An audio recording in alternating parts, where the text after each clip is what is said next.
Hello दोस्तों, हजुरलाई फेरि एकचोटि मेरो च्यानल स्पोर्ट इन्फिनिटीमा स्वागत छ। दोस्तों, 2026 को आइसिसी T20 महिला T20 विश्वकप ग्लोबल छनौटका लागि टोलीहरू पूरा रूपमा तयार छन्। 10वटा टोलीहरू बीचको यो महत्त्वपूर्ण प्रतिस्पर्धा नेपालले समापन गर्नेछ।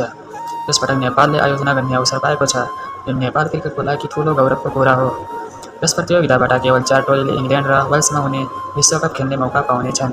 त्यसैले प्रत्येक खेल धेरै रोमाञ्चक र प्रतिस्पर्धात्मक हुने निश्चित छ।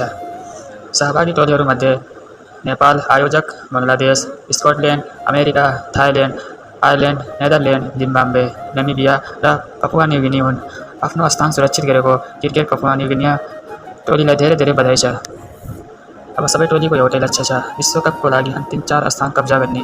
नेपाल महिला क्रिकेट टिमलाई धेरै फाइदा हुनेछ टप 4 मा पुग्न, किनकि घरेलु मैदानमै प्रतियोगिता हुनेछ। यो प्रतियोगिता 12 जनवरीदेखि 2 फरवरी 2026 मा नेपालको मूलपानी क्रिकेट रङ्गशालामा आरम्भ हुनेछ। प्रतियोगिता राउन्ड रोबिन फर्मेटमा खेल्नेछन्। सबै टिमलाई 9वटा म्याच खेल्नका लागि दिनेछन्।